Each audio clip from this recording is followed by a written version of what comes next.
All right, so we're going to look at another another way to do Voronoi diagrams today, and I'm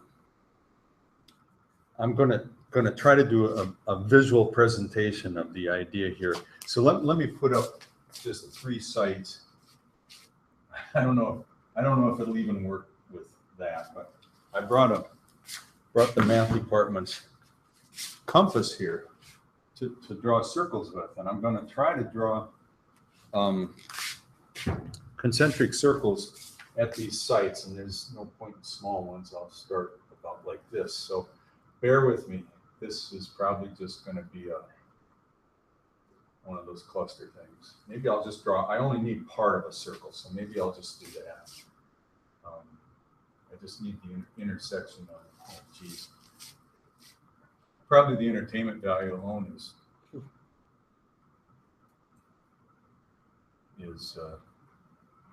where it's at here. I'm going to draw a bunch of them.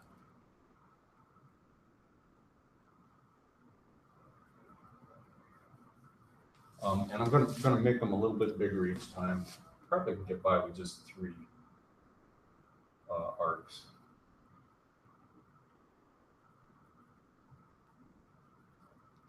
It's not terribly bad.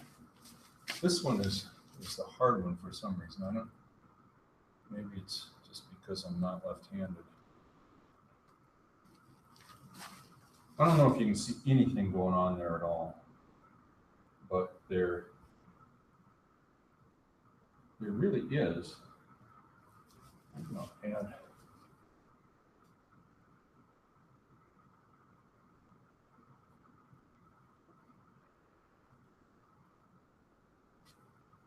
So this is the math department's compass, and it had a point on it and a piece of chalk. And I think Jimmy Thorne taped the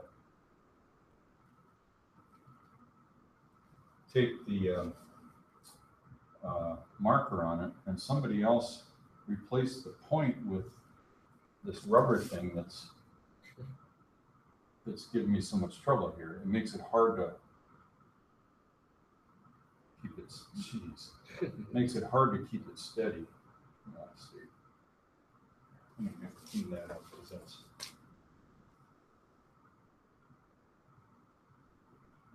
Visually distracting. One more, and then I'll stop.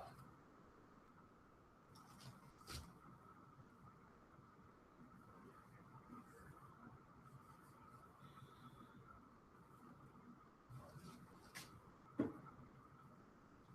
don't need as big arcs as I've been using, I guess. It reminds me of the biohazard symbol. Pardon? So it reminds me of the biohazard symbol. Yes, it does. Reminds me of that every time I breathe. All right. So the idea here is, I guess the basic idea is think of dropping a pebble in some water. And of course you get the ripples that come out from it, which is sort of what those circles are supposed to think of. But, you know, you've got the ripples that roll out as time passes, and they get wider and wider and wider. And if you drop 2 stones at the same time, both of them get ripples that come out. So like, think of dropping 3 stones at the same time. The ripples roll out, and of course they encounter each other. And they encounter each other, let's see, I've got these points of encounter. I didn't go any, I didn't start with smaller circles than that. For these 2, we've got, gosh, what do we have here? We've got some badly drawn circles, I guess is what we've got. So we've got these points of encounter. And then for these 2, what do we have here? We've got, I was doing these 2. So we've got, where are my So we get this, this, this, and this. That doesn't look right. All right, so just think of the lines of intersection of these circles, and I probably have misdrawn these. I did misdraw these. What do we have here? We've got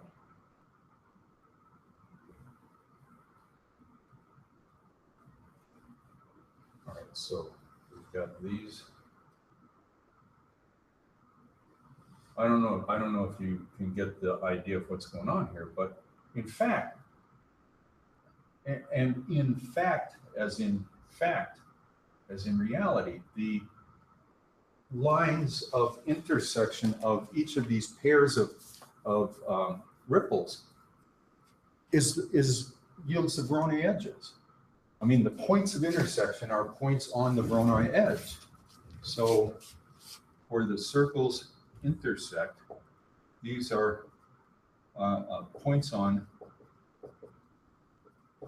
Voronoi edge. So there's, yeah, I guess maybe the trying to draw it on the board just didn't work out very well. But the it might have been easier to just simply draw it with freehand. But there's a real idea here. You know, when I've got 3 sites,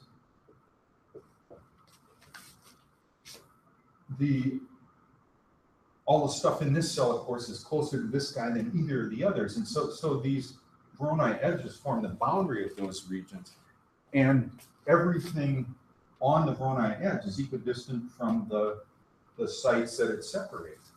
That's exactly what we're getting with the concentric circles, if I was able to draw them correctly. So in fact, those points of intersection should exactly be on the Voronoi edges. All right, that's a cool idea.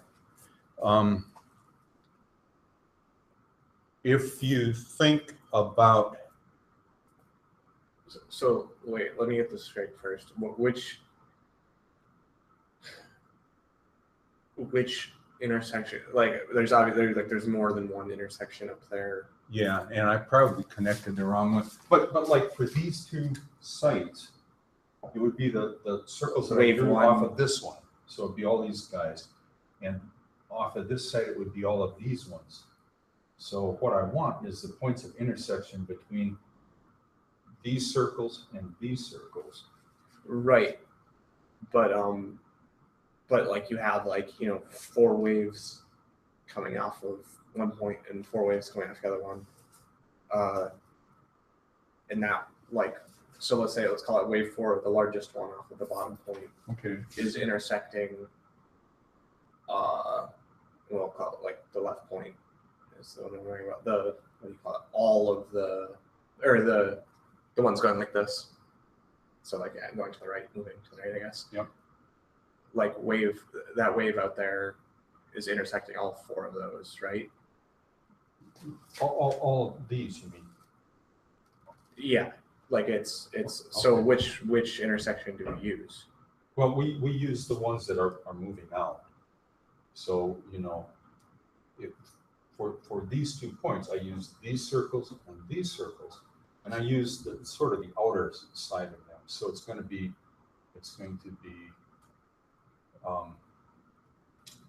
where are we? It's going to be, yeah, I did misdraw it. It's going to be, I can't even see it. It's going to be these guys here. I mean, I guess I misdrew this line, but it's going to be the ones that ultimately form. Okay.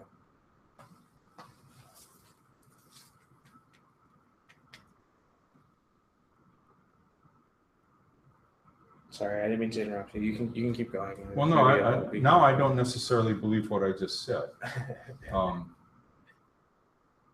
were ripples coming out of this or ripples coming out of this. So we're making this line. So actually it's these, yeah, it's these intersections that these two sets of circles define. It's these guys, it's making this line down here. What is it doing over here? This is, yeah, these are formed by these circles and these circles. So I had sort of mixed. So focusing on these two, like you suggested, we've got the ones that are hill-shaped and we've got the ones that are telescope-shaped. Mm-hmm. Okay, and where they intersect is along, you know, here's the outer. I guess I really didn't extend this far enough, but here would be like the outerish one. Right. Okay. So it's then- like each corresponding. So like the first wave from the left, where that intersects the first wave. Right, from right, the- okay. right. Yeah. So think of if we drop the pebbles simultaneously. So at any point in time, each would have a circle, you know, this big around it, and we would take the intersections out of that. There's another way. There's another view of this that's in fact based. I hate to erase that. That's exactly based off of that idea of time. If you, how did I draw this cleverly here? So here's the plane. I'm going to go to 3 dimensions. So here's the plane, and here's the place that we dropped the pebble. And of course, the circles grow out from that. But if we take and make this be time, and think of, you know, these circles are expanding at each unit of time. In fact, what I'm looking at is there's a cone standing up at that point. And what we're doing at any particular time is we're just projecting the top of that cone down onto the plane to get the to get the ripple.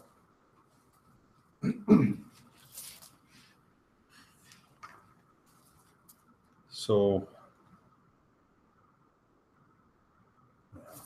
I obviously can't draw geometric objects on the board, but if we have multiple pebble drops here, how can I do that even marginally reasonable? And draw a time cone for it. Yeah. So is the cone as the ripple grows, is the cone growing? Yes. Okay.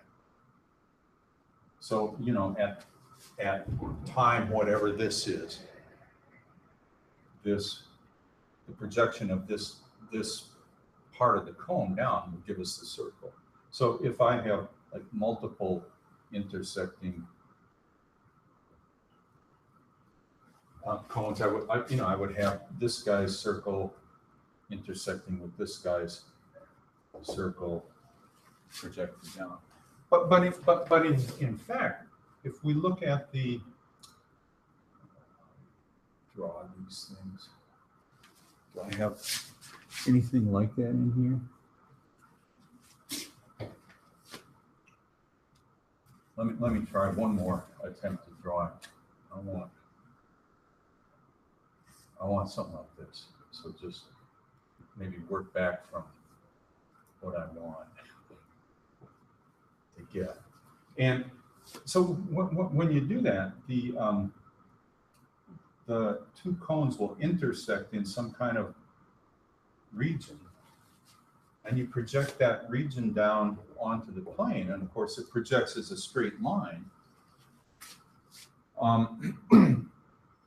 So this is the intersection. It winds up being half of a hyperbola, but then projected down onto the plane, it projects as a line, and it will project as the Voronoi edge that separates those two points. But it's kind of cool. People thought of the idea of the concentric circles rolling out and the points of intersection marking those Voronoi edges. But the analysis of it apparently required passing to a third dimension like this. And I don't know if you recall I vaguely remember it from high school and sort of vaguely remember that there was a chapter on it in the calc book that I used, but it was called conic sections. Maybe you studied that, maybe you didn't. It doesn't matter, but the idea is you have a cone and then you do things to it. And one of the things that you do is you like pass a plane through it. So when you pass a plane through it, what you get is a circle.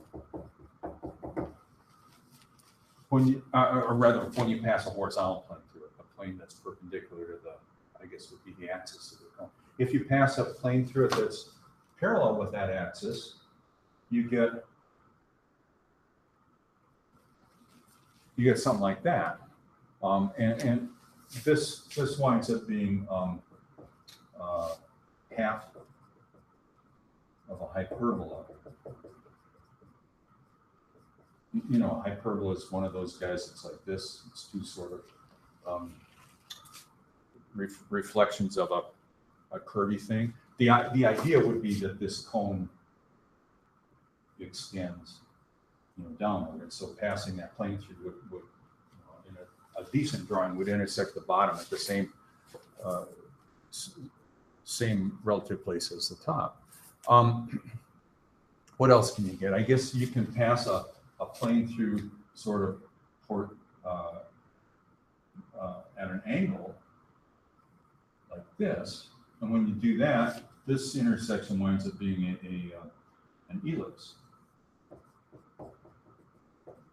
And that's the idea that a circle is a degenerated ellipse. For that matter, if you take the circle plane and move it down, the circle degenerates into a point, and so an ellipse degenerates into a circle, degenerates into a point. The hyperbolas, that's a little bit different critter. That's a vertical plane, and the things that you can do with that are, tilt it to the side. When tilted, there's kind of a maximal limit that you can tilt it to before you start becoming elliptical and circular and point-like. But up to that point, once you tilt it far enough that you've lost the bottom business down here, what you get is, so how would I do that? I guess I would just sort of draw like this. And think of the way that intersects the cone. And the intersection that this sort of a plane intersection will yield is you get a parabola out of the deal. And so, like in the calc course that I took back in the dark ages, we spent a chapter's worth of time studying the interrelationship. It was the analytic geometry part of calc and analytic geometry. But we spent probably a week studying the interrelationship between all of these things because they are related, just in the way that the planes intersect the cones. That's irrelevant for what we're talking about, or at least the way that we're going to talk about this today. But apparently, that sort of argument went into the proof of correctness for this approach that we're going to get. It's based on the concentric circles growing out, and it's the parabolas that make it go.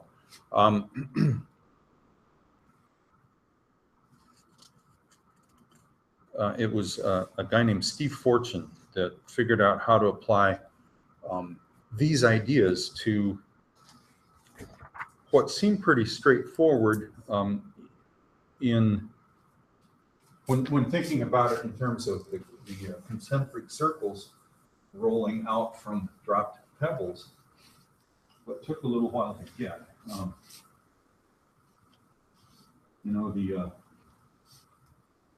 divide and conquer approach to Voronoi diagrams that we looked at yesterday came about in the mid 70s, 75 or 78. And it wasn't until 87 that this sweep line technique arose. And so the algorithm is a sweep line.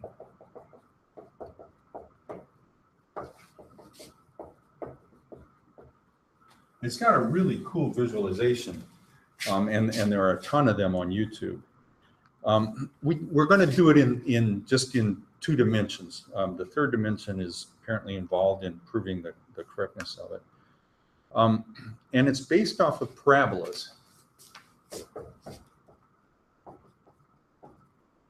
And I don't know what you remember about parabolas. I'm not sure what all I remember about a parabola, but I remember this.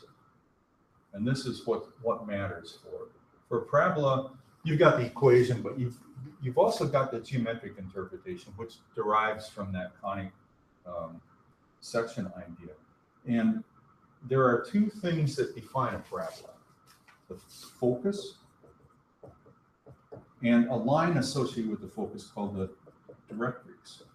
Do you remember that? Do you remember that stuff? And the deal is, well, if you connect the focus to the directrix, you pass through the vertex of the parabola, which is, of course, where the tangent is 0. But the key thing is, on this guy, these segments have the same length. That is, from the focus to the parabola, and from the parabola focus to the vertex, and vertex to the directrix, have the same length. And that idea holds everywhere on the parabola. Actually even looks correct on my drawing. Every place that you run a line to the parabola and then drop that down to the directrix, you're supposed to get the same distance on both of those segments. That's the rule. You're a parabola if that happens. And so you can think about, what's going to take place. Well, if I pull this down, he's going to widen out. And if I push him up, he's going to narrow up. So that in like the degenerate case where the focus is on the directrix, you sort of degenerate into your parabola looks like just a single line. And in the case where the parabola and the focus and the vertex are focus and directrix are far apart, you get a fatter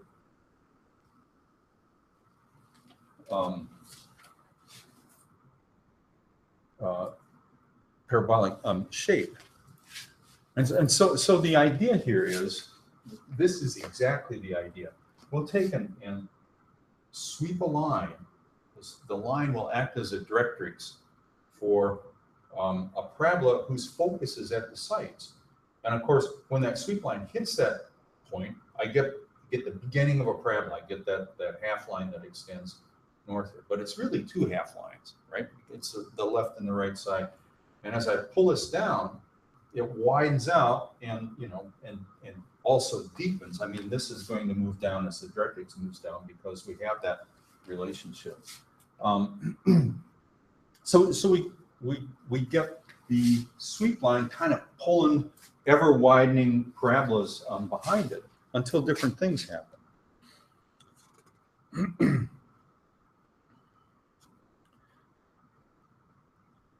So I've drawn this every different direction possible. Up and down is kind of vertical, like this is how we're taught to think of parabolas, and probably is the appropriate way to do this, but anyone can be appropriate. So here are 3 sites, and I'll move my sweep line horizontally just to be different. So here's my sweep line coming in, and of course I get to this site, can't draw a decent line, and I can't hit a point when I'm doing it. But at this site, I start a parabola. And then I continue on, and the next, well, I guess the next site that I hit is going to be this one. Let's see if I can actually hit it. So at this point, this parabola now is obviously no longer degenerate. It's going to look like, I don't know, maybe sort of like this. And a new parabola has started here. And then I pull the sweep line further to the right to this site. Let's see if I can hit it. Pretty close. And at that point, then this parabola now has, he's fattened up a little bit. His vertex has moved a little bit further to the right. This one has now turned into a real looking parabola. And I've got a new baby parabola starting over here. And continue. I'm just, let me just arbitrarily move the sweep line over here. And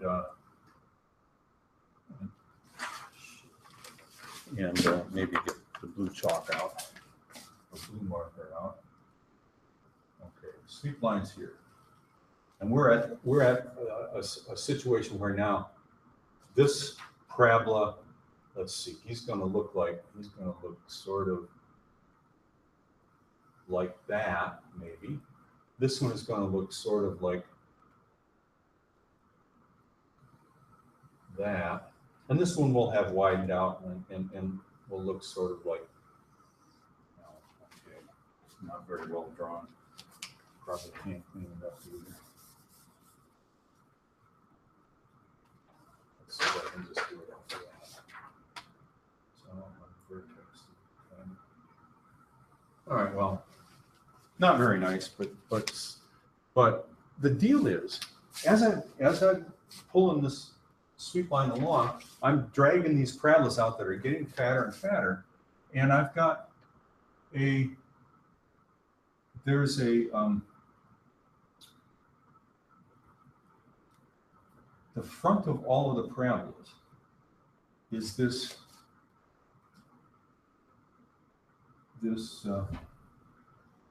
part here.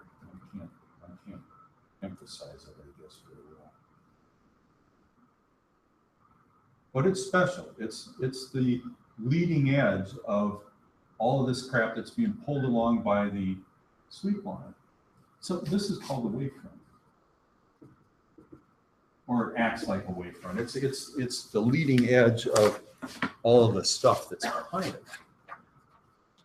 Along that wavefront, we've got the intersection of parabolas, and I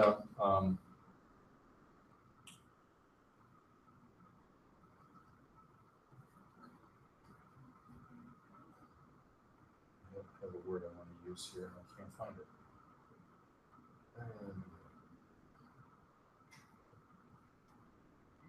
Now, sometimes the wavefront's called a beach line, but we've got these points where the parabolas actually intersect. And they have a special name, and why can't I see it here on my notes? It's got too much of a buzz to even try to regurgitate it. But well, all right. So I don't see it, and it doesn't matter. Oh, breakpoint. Breakpoint. Both of these. And there's a cool thing about the breakpoints. I have a lot better luck just in my mind visualizing what's going on than I do trying to look at the board. But if you think of this process going on, as I pull this out, of course, everybody's going to get fatter. And the points of intersection are going to move around. And as these points move, they're going to describe, it turns out that they will form a straight line. So as the sweep line moves, that's why I'm getting such a buzz. As the sweep line moves, breakpoints trace straight lines.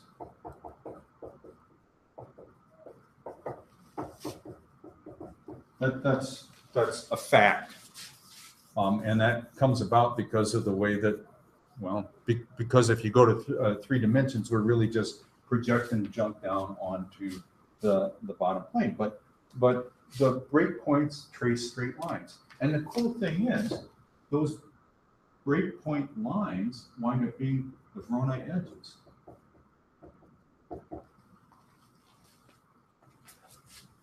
So you can sort of see what's happening with this. I mean, as I continue to move my sweep line to the right, the bottom and the top parabolas are going to continue to widen out, and of course, and so is the back one. But as they widen out, these breakpoints are going to move towards each other, and at some point they're going to. So at some point, the sweep line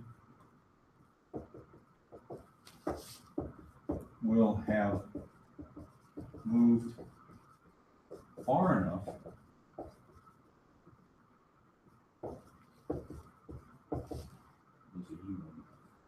that the breakpoints coincide. And at that point, we get a Voronoi vertex. At that point, the contribution of this parabola to the wavefront stops. So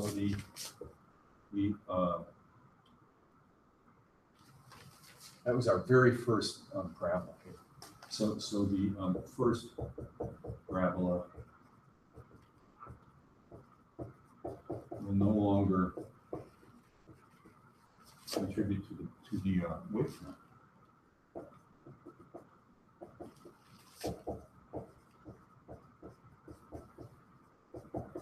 Actually, at that point, that's the last point that parabola contributes to the wavefront. So it falls out of the process. Of course, the parabola itself keeps on growing, but the wavefront has now moved beyond it, and it's no longer relevant to. It no longer can contribute breakpoints that describe a Voronoi edge.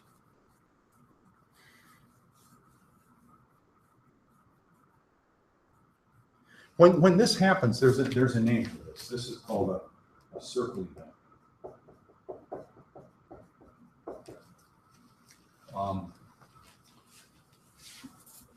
For a couple of reasons, we'll actually recognize it based on drawing a circle, and it will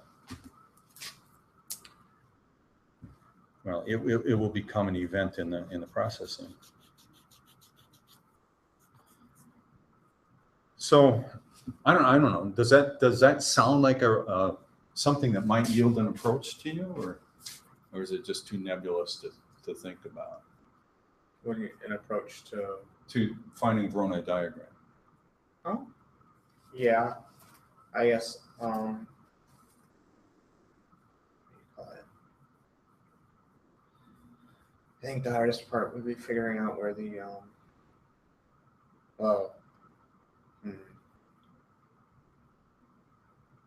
I agree. They're thinking about this purely from a analytic geometry perspective. It looks like a nightmare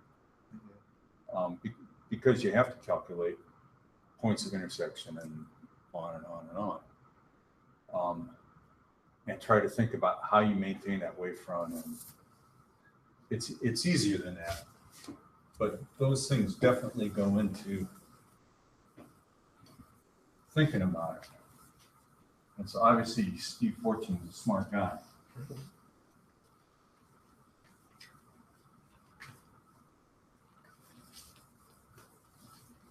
So the name of this is Fortune Sweep.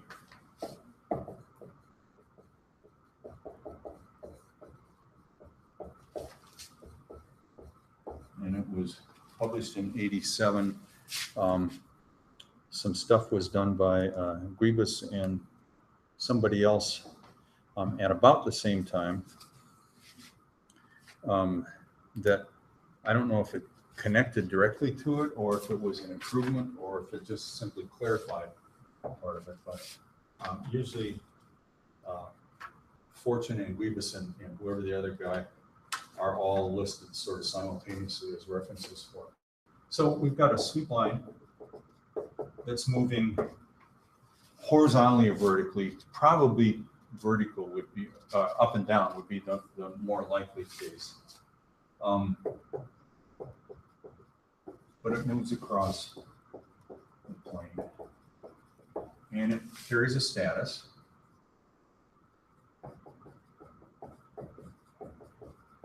And basically that status is a wavefront.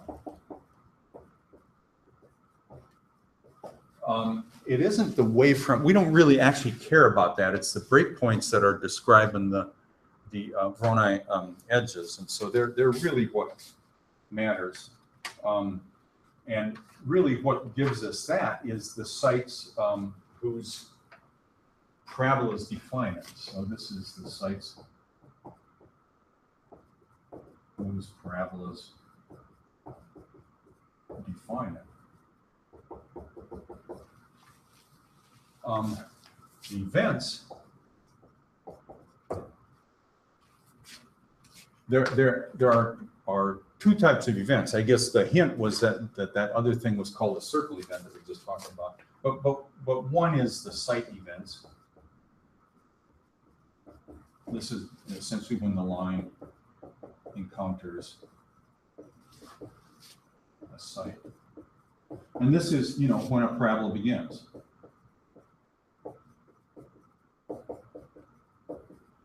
So thinking about maintaining the sweep line status, of course, this would be the point where a parabola joins the status, or where that parabola's site joins the status. The other is the circle events.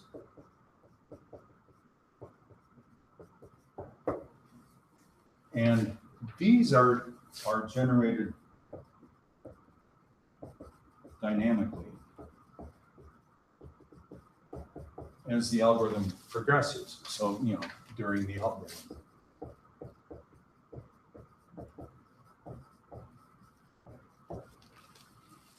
And they're basically what it is that determines, are we going to keep somebody active? Have we found a Voronoi vertex? And so on.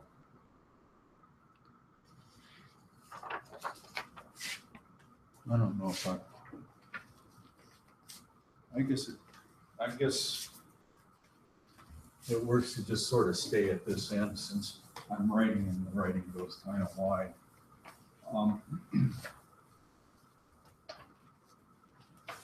So the idea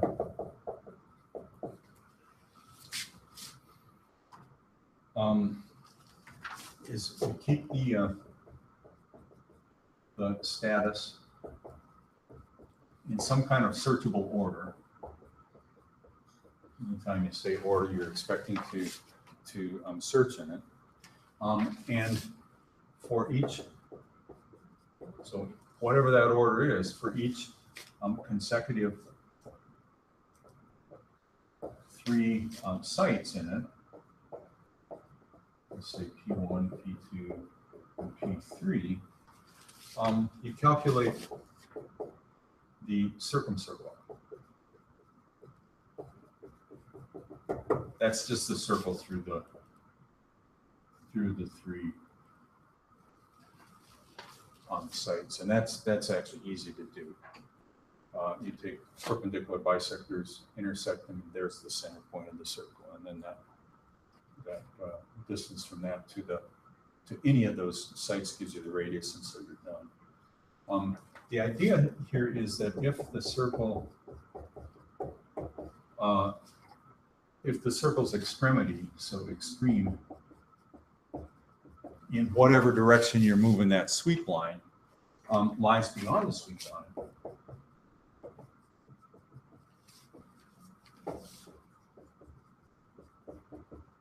then you generate a circle event. And then that circle event will be at that extreme point. So the event at the extreme point. So here's what I mean. Here's the circle that we've generated. Here's the sweep line, And here's the extreme point that lies beyond that sweep line. So presumably I'm moving this direction. This would be the extreme point. This is the event, the circle event that we generate. So the idea is that eventually I'll encounter that event, and then I'll do whatever it is I do at that event.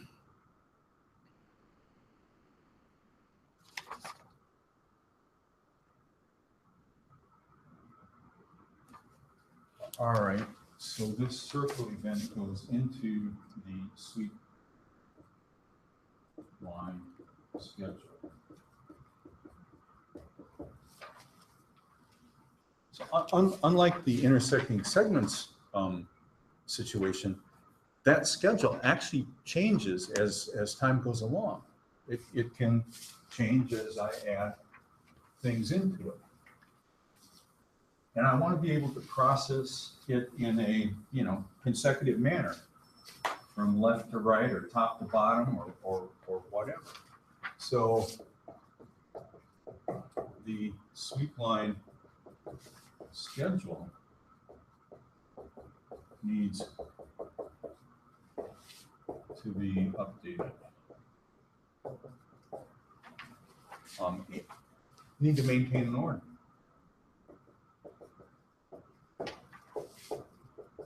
And really, the order that we maintain, whatever it is, we basically want to get the next one. That's the functionality that it needs to support. So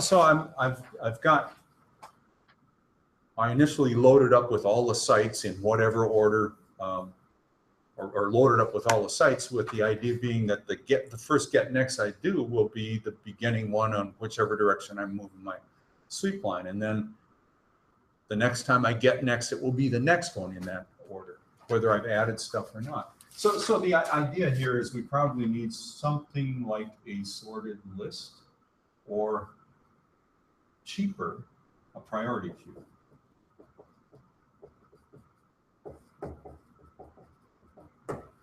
Where, this is a logarithmic data structure. Insert, get next, all of those are logarithmic in behavior. So we have that consideration. The status, so the sweep line status,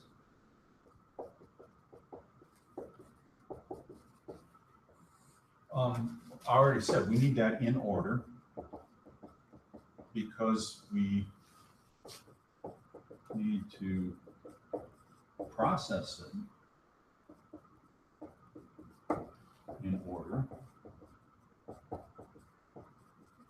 when we generate the circle events.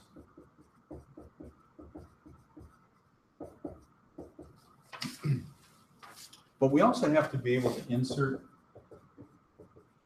and delete. So the in order business means we need the predecessor and successor, so that we can run through and pick off triples of points. We need to be able to add things to it, take things out. So this is suggesting a balanced binary search, like a red-black or a AVL or AA tree.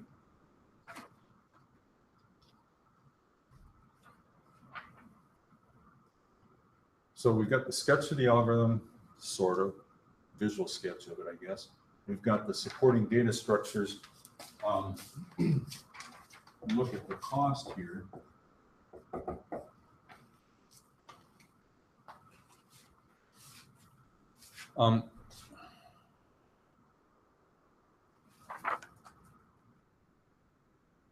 So right off the bat, we know we have n sites.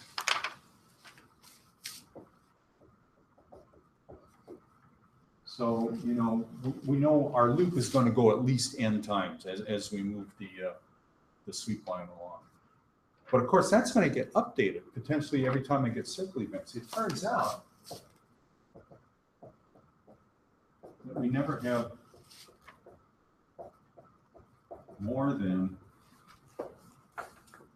n-2 circle events.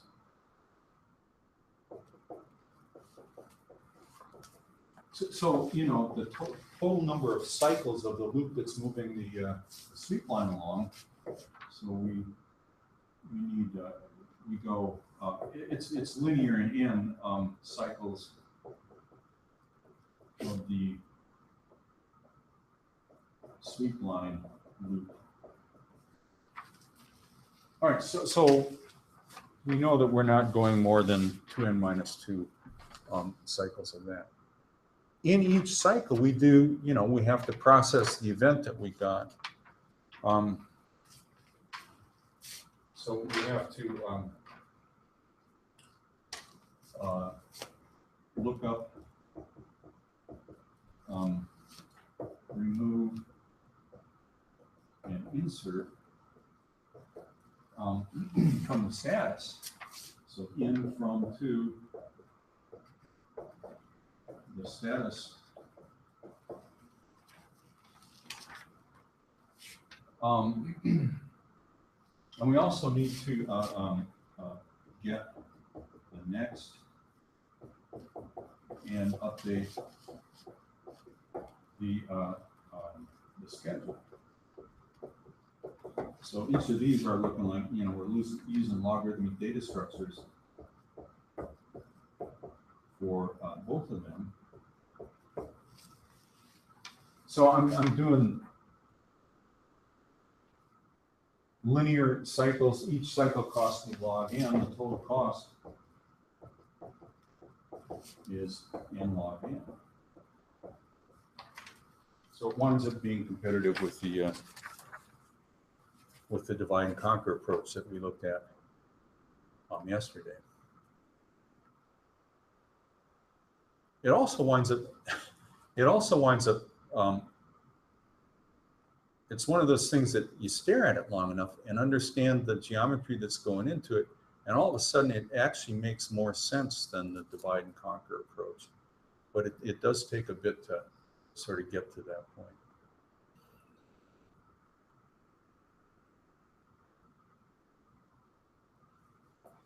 So I'm going to stop there. That's Fortune Sweep. What we'll do tomorrow is we'll look at the connection between Voronoi diagrams and another partitioning triangulation problem. How the two are duals of each other. And so that sort of opens up the door to solving Voronoi diagrams by means of triangulation as well, which we unfortunately won't do because tomorrow's the end of the road here. So. When do you have to have grades and stuff? You know, that's interesting. For first summer session, the grades aren't due, as in drop dead due until the end of second summer session. So, soon. it's going to be soon, yeah. All right, Stanley. Talk to you later. I did get your program, by the way.